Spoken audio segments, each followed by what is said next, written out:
नमस्कार दोस्तों, रफड़ा के कोतवाल का तबादला राहत या साइडलाइन, कहानी जितनी दिख रही है उससे कहीं ज़्यादा गहरी है।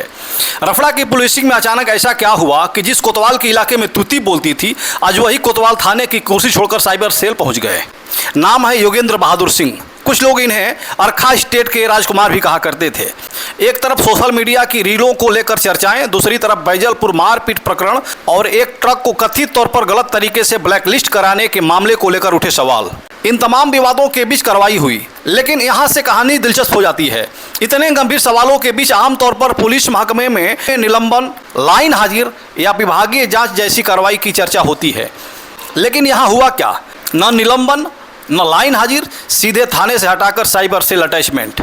और इसीलिए जो आम लोग हैं अब सवाल उठा रहे हैं कि आखिर ऐसा क्यों हुआ। अब सवाल उठना लाजमी भी है, क्या यह कार्रवाई है या राहत? रफड़ा जैसे महत्वपूर्ण थाने की कमान संभाल रहे एक प्रभावशाली कोतवाल को थाने से हटाकर साइबर सेल भेजना निश्चित तौर पर उनके लिए बड़ा प्रशासनिक बदलाव है। लेकिन यह भी समझना जरूरी है कि साइबर सेल कोई मामूली जगह नहीं है। आज के दौर में साइबर अपराध बढ़ रहा है। ऑनलाइन फ्रॉड, डिजिटल ठगी, सोशल मीडिया अपराध और तकनीकी जांच जैसे मामलों में साइबर सेल की भूमिका बेहद महत्वपूर्ण है। इसलिए इसे सीधे सीधे सजा या लाइन हाजिर कहना सही नहीं होगा। लेकिन थाने की फील्ड कमान छिन जाना और साइबर सेल से अटैच होना, क्या यह उनके लिए एक तरह का प्रशासनिक साइडलाइन नहीं माना जाए?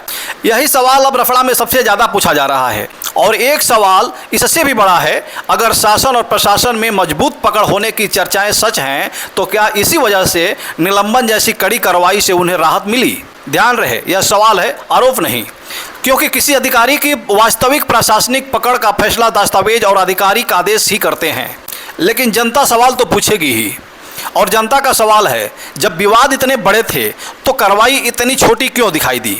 अब जरा उस तस्वीर को भी देखिए। तबादले की खबरों से ठीक पहले दंगल के मंच पर यही कोतवाल साहब पहलवानों का हाथ मिला रहे थे, खिलाड़ियों का हौसला बढ़ा रहे थे और पूरे रौब के साथ कार्यक्रम में मौजूद थे।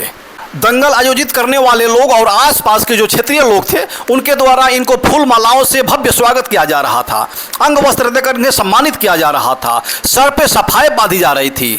और कुछ ही समय बाद रफड़ा की वही कुर्सी खाली। फिर विदाई का वक्त आया। जिन लोगों के बीच उनके फैसलों को लेकर सवाल उठते रहे, उन्हीं लोगों में से कुछ उन्हें विदाई देते हुए भावुक नजर आए।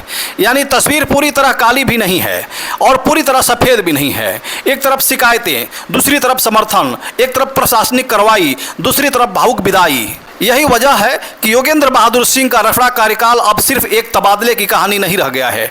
यह सवाल बन चुका है, क्या कुर्सी गई है या सिर्फ कुर्सी बदली गई है? क्योंकि रफड़ा थाने की कमान से हटना निश्चित रूप से बड़ा बदलाव है। और साइबर सेल के अटैचमेंट को अगर कोई सम्मानजनक पोस्टिंग कहता है तो वह भी अपनी जगह सही हो सकता है, लेकिन अगर कोई इसे फील्ड कमान से हटाकर प्रशासनिक तौर पर किनारे करने का संकेत मानता है, तो उस सवाल को भी पूरी तरह से नज़रअंदाज नहीं किया जा सकता है। अब सबसे बड़ा इंतजार है, क्या इन मामलों की निष्पक्ष जांच आगे बढ़ेगी? क्या आरोपों की सच्चाई सामने आएगी? और क्या जिम्मेदारी तय होगी? क्योंकि आखिर में मामला किसी एक इंस्पेक्टर का नहीं है, मामला पुलिस की जवाबदेही का है, मामला कानून के सामने बराबरी का है और मामला उस भरोसे का है जो जनता खाकी वर्दी से करती है। रफड़ा की कुर्सी बदल गई है, लेकिन सवाल अभी भी वही खड़े हैं। और याद रखिए, तबादला कहानी का अंत नहीं होता। कई बार असली कहानी तब शुरू होती है जब अधिकारी कुर्सी से हट चुका होता है। अब फैसला जनता की अदालत में नहीं, जांच और आधिकारिक कार्रवाई के रिकॉर्ड में होना चाहिए। अब आप बताइए, आपके हिसाब से यह सामान्य तबादला है, राहत है या फील्ड पावर से हटाने की बड़ी कार्रवाई है? कमेंट में अपनी राय जरूर दीजिए। वीडियो अच्छी लगे तो कमेंट और लाइक करके इस वीडियो को शेयर करने का कष्ट करिए। धन्यवाद।